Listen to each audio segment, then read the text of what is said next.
Thanks for tuning in to Conversations with Betty Lamar, coming to you live from the Bluff City. Conversations is weekly wall-to-wall talk about all things Memphis and the Mid-South.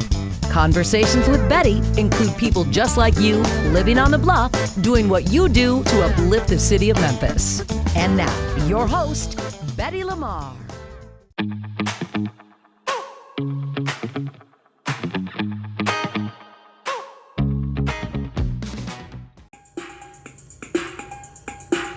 Welcome back.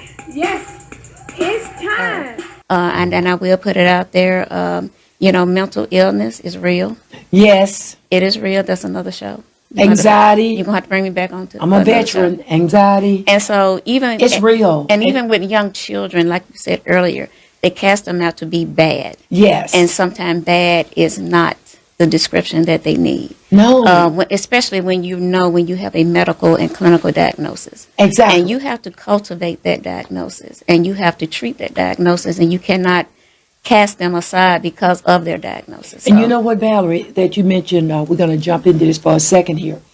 When you mentioned mental illness, I have a friend that is, a little younger than me. I'm way up there. I remember days I was walking in through the back door, so I've been here a while. And that I'm blessed.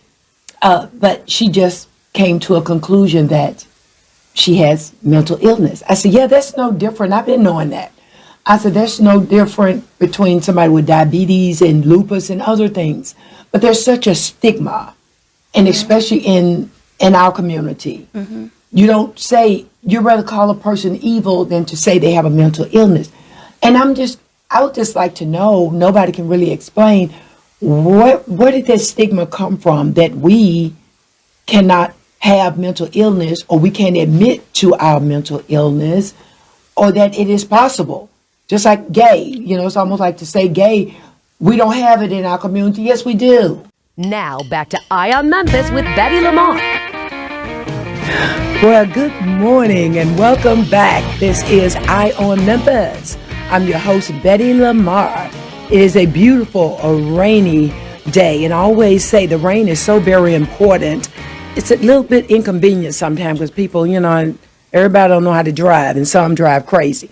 But other than that, we need the rain for God to replenish the earth. Otherwise, we don't have food to eat without rain.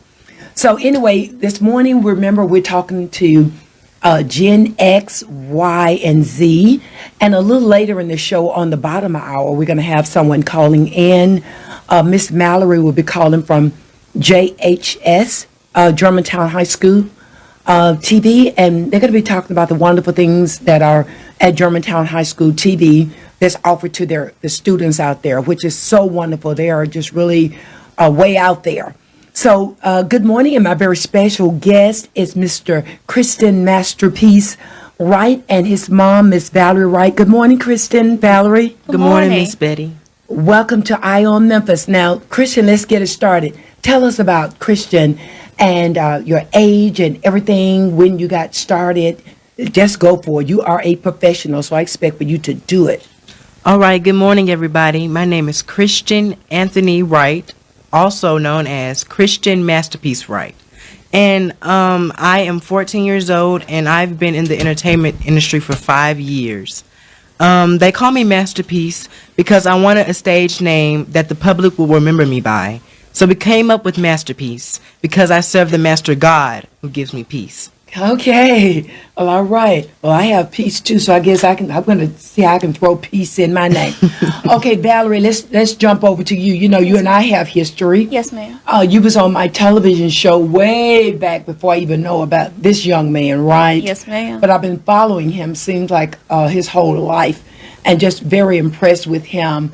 But to be impressed with him, I have to give kudos to you. Because he would not be doing what he's doing if it wasn't for the support from you. So tell us about Valerie.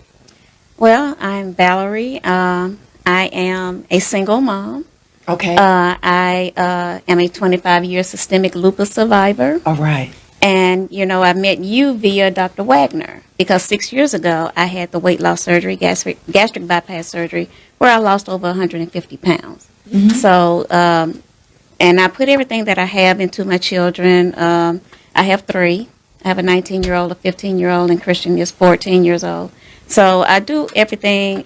They drive me. They keep me going, keep me focused off of the lupus itself, and I'm pouring back into them so that they can be productive citizens. And I'm so happy. And you know, Valerie, there are so many parents that need to hear that.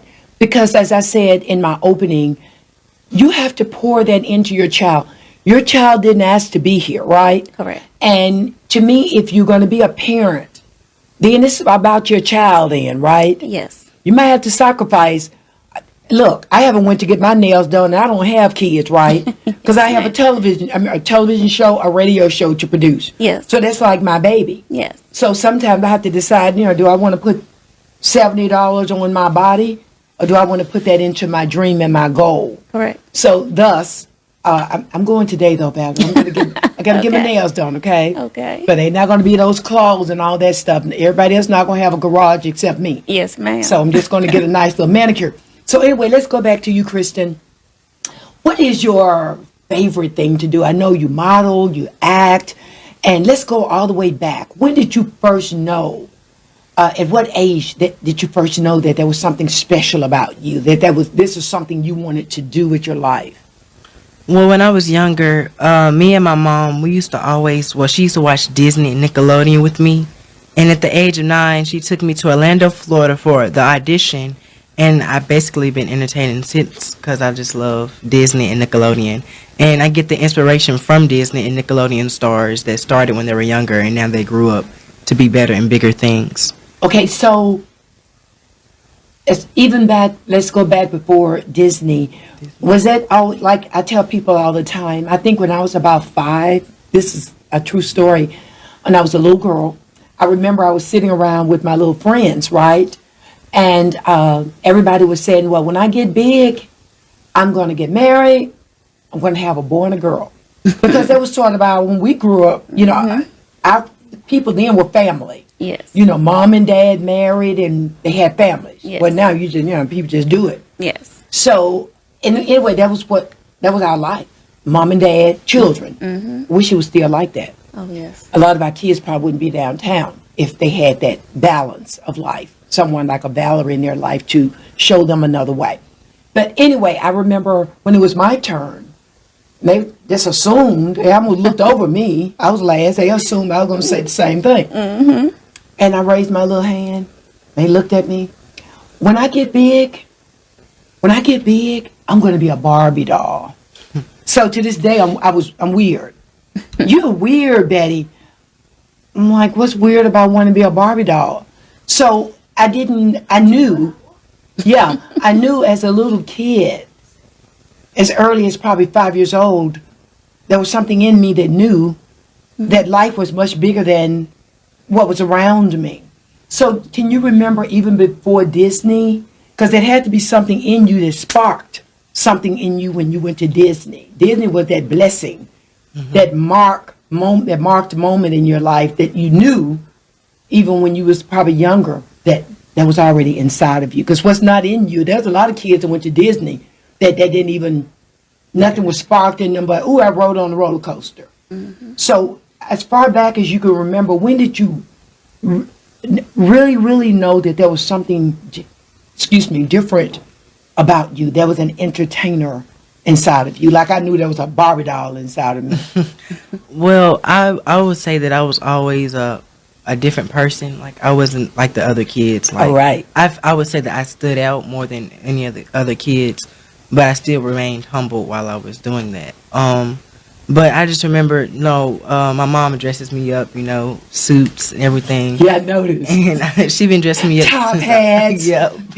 And she's been dressing Broadway. me up. She's getting it ready for Broadway. Yeah. Okay, go on. And she's been dressing me up since I was really, really young.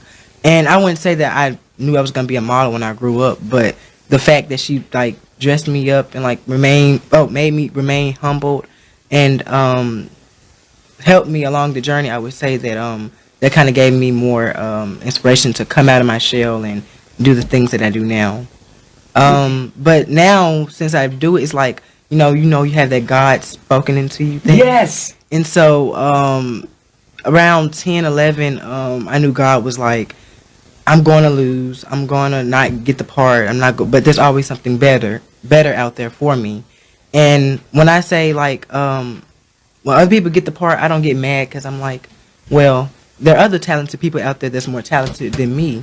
And I have inspiration from them too because I love all my friends that act and model and sing and dance. So I always cheer them on, always, and I'm going to continue to do that. A good spirit. And I like to say too, even when somebody else get the part or the job or whatever it is, it didn't at all mean that they was better than you, better than me. That wasn't mine. You know, everything doesn't belong to us. I always say, God, give me what's mine. You know, open doors for me, that it's a door that you're opening for me. And sometimes I look, when you live as long as I have, and probably Val, you look back and there were some doors you was happy didn't open. You know, there were some doors that could have happened in my life that would have steered me in the wrong direction. So anyway, Valerie, let's go back to you. At what point did you realize, like he said, you dressed him up when he was real little. I loved all his pictures way back. I said, wow, it's almost like a step back in time. You know, like, what's his name? Casablanca. I go way back then, right? All those movie stars from back in the day. It's almost like you saw that in him. What was the first thing that sparked? What did you see in him, first of all, to make you want to dress him up and give him that Broadway? Because you put it in him. Well, I can go back as young as 4 years old. Now, what I didn't explain earlier, that Kristen is my adopted son. Oh, wow, okay. So I have 3 adopted children. I don't have any biological children. I have 3 adopted children. And Kristen came to me, and him and his sister, she was 6 at the time, he was 1. And believe it or not, Kristen didn't talk until he was 4 years old. He did not say a mumbling word. Wait a minute.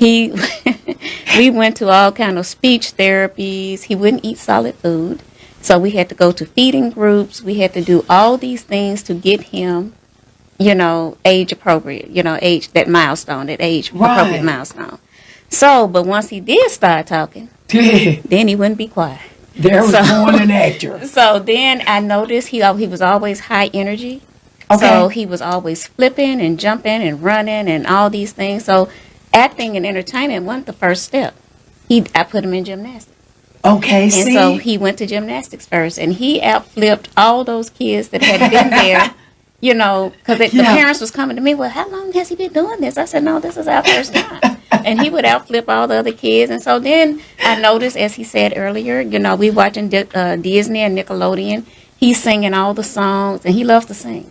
He loves to sing. Really? And he sings all the songs and kind of mimic the characters. And then one day I heard a radio announcement saying, if your child want to be on Disney, call this number, make an appointment. You know, we went to the casting call. We got chosen to go to Orlando, Florida. Okay. You know, it was an expensive trip, money that I didn't have, but I was investing in him. You made the sacrifice for your child. I made the sacrifice for him. That's what I'm talking about. I mean, we spent $9,000 to $10,000 for that trip. Okay. And we went down to this event where it was like over 500 kids there. And I'm like, okay, what is this? So, you know, he did what he had to do. You know, he modeled, he did his monologues, he did all this thing. He got 9 callbacks. Oh, and so in order for, and then we met with the agents that called us back, but they basically told us that he has the potential. We would have to move to either New York, California, or Florida, which I didn't have that resource. So we came back to Memphis, and I said, okay, we're just going to make a name for you here in Memphis. That's right. And so that's what we've been doing for the past 5 years, making a name for him here in Memphis. That's right, and you have. I mean, you really have. You know, sometimes, you know, people will ask me, Val, well, Betty, what, you know, if you had you went to California, New York, or places like that, you just, you know, you would have been really successful. I call successful is what you call successful. I'll consider myself successful right here in Memphis. Mm-hmm. Because like you said, I decided that, well, if this is where I am, I'm going to make the best out of it where I am. And why am I going to go to some rat race where there's not only, like you said, 500, but 5 million trying to do the same thing I'm trying to do? Then the odds are against me even more, right? Yeah. So I saw Memphis as like, this is a good place for me.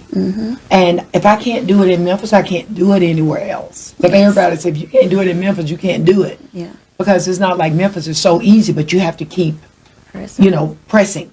Okay, and so, Kristen, what was the very first, I guess I would say, activity or talent that you discovered in yourself after the Disney experience? I know you model, you do sing, you do all those things. Do you have a favorite, or are you just good at all of them?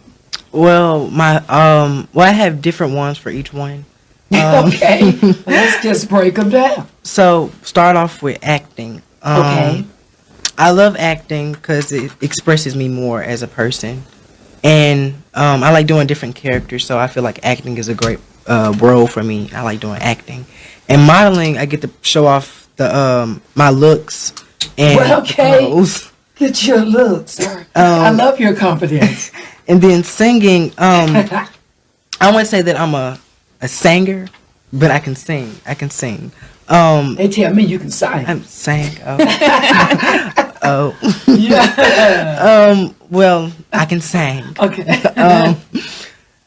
For singing, I would say that I get inspiration from big Whitney Houston, Boys to Men, all those. I get inspiration for them for singing, and dancing. I get inspiration from everybody else as well, because dancing is another thing to express yourself, and a lot of people express themselves off dancing. So I like watching people dance. So I dance because I like to express myself from dancing as well. Okay, so let's go. We're gonna step back for a moment. When Valerie mentioned when you was up until you was 4 years old, and see, that's another thing too. People can be labeled, and people can be labeled, and if you accept that label, to this day, you could still be the kid that is quiet. So, when you was during that time in your life, do you remember that you was quiet, or that was just a part of your life that you don't really have memory of, that you was a quiet person, or you didn't really talk? I really don't remember how long I didn't talk.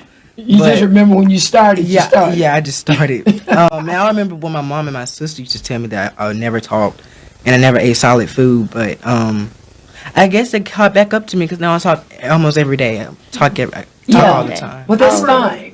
Well, that's fine. That means you had a quiet start to the moment. Welcome back to Eye on Memphis. We're having a wonderful Friday morning, and I'd like to say that this show is all about Gen X, Y, and Z. Our young people are the future. They're the future presidents, future Congress. Thank God we got some, eventually we'll have some fresh energy. They're the future doctors, nurses, anything and everything that it takes for this world to revolve around. That's the future are the young people. So anytime I get the opportunity to talk about young people and what they're doing and the positive things that they're doing, I like to do that. In a little while, we're going to have someone that's going to be calling in from Germantown High School. They have their own film department, and she's going to tell us all about what they offer at Germantown High School for young people like yourself, Kristen, that is doing what you do to bring about positive change with young people in the community. So thank you for watching Conversations with Betty Lamar. Conversations are focused on people like you uplifting the city of Memphis. Visit Betty's YouTube channel, Betty Lamar Memphis, for more great shows. Be sure to tune in on Mondays at 7 p.m. for Medical Talk with Betty on Xfinity Comcast Cable. Community. So welcome back, Valerie. Welcome back, Christian. Thank Welcome. you. Okay, so we talked about Disney and all those wonderful things, and like I said, I've been following you forever. Let's talk about some of your past performances, because you're so fortunate that you started way back when you was a baby. Let's go back to some of your past performances, and then a little later on, we're going to talk about some upcoming shows that you're involved in. Okay, well, some of my past events that I have did, I am a model with LA Expose Showcase Models, and I model for Suits You Men fashion TV commercials. Okay. I have done fashion shows in Memphis, Tennessee, Houston, Texas, and Orlando, Florida. I have also worked with Hawthorne James of the Five Heartbeats and Cindy Williams of Mo Better Blues on the groundbreaking short film, Why Me, that will be premiering in 2020. I have done stage plays with Hattiloo Theater. I was Young Jelly in Jelly's Last Jam and Travis Younger in Raisin in the Sun. I have also worked with Harry Lennox from the Five Heartbeats in Take the Soul Train to Christmas. I have also played Young Simba in The Lion King Jr. with the Soto Family Theater and Young Actors Guild and Big Simba with Stage Door Productions. I was in the Memphis Black Broadway Cabaret with Memphis Black Arts Alliance. Well, all right. You are so very fortunate. And Valerie, it always have to kick back to you because of what you're doing in his life and the contribution and the sacrifices that you're making is the reason why he was able to, for all those performances to roll off of his tongue just then. So when you think about it, how big has the sacrifice been? Not just monetary, but in every sense of the word, because you have three, just to make sure that he is on the right path for his dreams and goals. Well, it's very sacrificial. It's a very selfless act. Okay. As a parent, as a single mom. Yes. I don't have, I have a few friends in my community that does assist me with my children, but for the most part, it's me. So, just trying to find that balance of balancing all three. You got to recognize each kid's individual gift. Okay. And nurture that gift individually and then collectively as a family. But the sacrifices include and not limited to spending 4 to 5 hours sitting in the car waiting on him to finish rehearsals. Oh. And when he does theater, theater rehearse every day. Yes. Every day, 4 and 5 hours a day. And, because of, lack of funding at times and don't have gas money to drop him off, come back and get him. So I sit there in the car, or I'll sit in the theater, or I'll sit in the lobby 4 and 5 hours with my other kids as well. We're all waiting on him to do what he needs to do. So, it's very sacrificial. You cannot be a selfish person to do this. You have to be a selfless, because my thing is they are our future, and we have to cultivate them because, like you said earlier, they are the next leaders. That's right. So what would this world be? If we're not cultivating our children, training them in the way they should go. You're absolutely right. Now let's talk about, you say you adopted 3 kids. What motivated you to adopt in the first place? Well, like I said earlier, I am a 25-year systemic lupus survivor. I have been gravely ill. Okay. In 2001, the doctors told me that, wasn't nothing else they can do for me, sent me home. And look at you. Said they was going to make me as comfortable as possible. So, and I took that and then just saw the act of kindness from people, strangers, people volunteering to take me back and forth to doctors, people bringing me food, people, just other things that people were doing for me. Okay. And I knew that I could not repay everybody that touched me. So the best thing that we can do as a community is to pay it forward. Okay. So that's when I reached out and started fostering. I fostered several children. But Okay. when I met these 3 starting in 2005, met these 3 and wanted to give them a forever home because I didn't want to see them bouncing from home to home and in the system and all that. You're all 3 of the kids siblings? No, Christian and my oldest daughter, who is now 19, they're biological siblings. Okay. They came in December of 2006. But my middle child, she's 15. Now her name is Diamond. She's 15, but she came in 2005. So she was there first, but I fostered children before then. But with these 3, she came first, and then a year later, then Christian and Christina came. Well, let me ask you this, because I know there are a lot of people, and grateful to you all for being foster parents. Because naturally, I wasn't going to be a foster parent, not that I didn't want to, but the first, I didn't want to be a parent. So it wasn't no need of me doing the other if I wasn't going to do the first. And it was a choice. It wasn't like anything was wrong with me. It was a choice. Going back to the Barbie doll, I knew what I wanted to be when I grew up. And I always tell people I never saw Barbie pregnant. So I didn't associate Barbie with kids. So maybe, it's all the mindset. Yes. So I said, well, unless they have, unless Barbie get pregnant somewhere down And I think she's, 100 years old now? Yes. I still haven't seen her pregnant yet.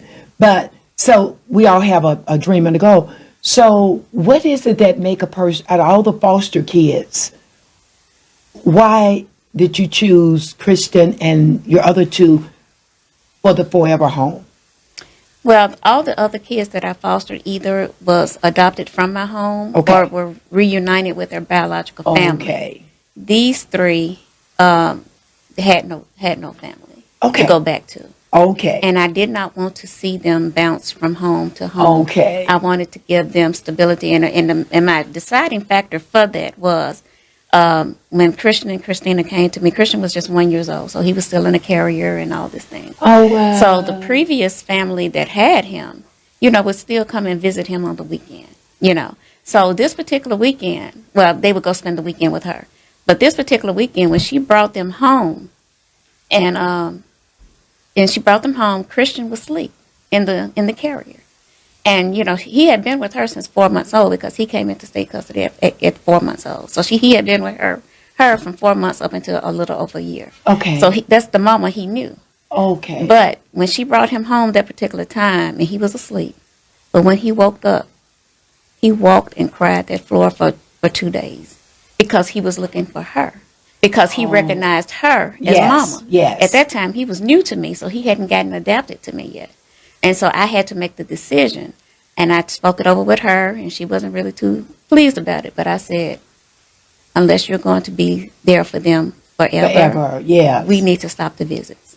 Okay. So I had to stop those visits to get him used to me calling me. And when I saw the look on his face and the distraught on his face, I said, no, he needs a forever home. That's right. These kids need stability. Because you saw where that constant transition would damage more than what they was coming with. Yes. So you have the ability, just like you have the ability to see in him. Yes, God gave you that. Yes, ma'am. And that changed the whole course of his destiny. Yes. Because what if? Yes. What if you had not seen that? What if you had not had that empathy in your heart for those children? What would they be? Yes. So does the other two children have any, we know that he's Mr. Masterpiece singer, actor, model. So what does the other kids, what are their, everybody don't have to have the same gifts and talents. Some people are going to be doctors and lawyers and mothers. So what are the other kids into? Well, the other two kids, and like I said, God gave me the gift of patience. Yes. Because you have to have patience with kids having, three different personalities and different things like that. That's right. My oldest daughter, Christina, she is special needs. She's borderline autistic and has an intellectual disability. So she has a gift of remembrance. Oh, now, she can tell you, she can go back as far as when she was 4 years old and tell you what color she had on. I need her around me. And so she's my secretary because I always say, well, okay, Christina, what date we doing this and what day was this? And she can spit it off the top of her head. Isn't that like amazing? See how God give everybody gifts. That's why labels don't mean nothing. No. It's who you are. Okay, go on. And so Valerie. and she's productive. She's 19. She's working, and, she's catching her bus by herself. And, I had to groom her. Yes. And I'm be honest, I got a lot of flack with her from other people because as she was coming up and I knew she had the disability, so I would have her do things like, she would clean, she would wash, teaching her how to face forward with the cans in the cabinet, giving her all these life skills. Yes. All that glitter is not gold.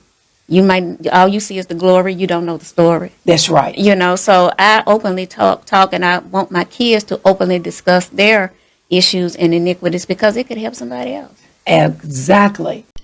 Thank you for watching Conversations with Betty Lamar. Conversations are focused on people like you uplifting the city of Memphis. Visit Betty's YouTube channel, Betty Lamar Memphis, for more great shows. Be sure to tune in on Mondays at 7 p.m. for Medical Talk with Betty on Xfinity Comcast Cable. Thanks for listening to Conversations with Betty Lamar. Visit our website, www.thebettylamarshow.com. Email betty@thebettylamarshow.com. Subscribe to our YouTube channel, Betty Lamar Memphis. We'll talk to you next week on Conversations with Betty Lamar.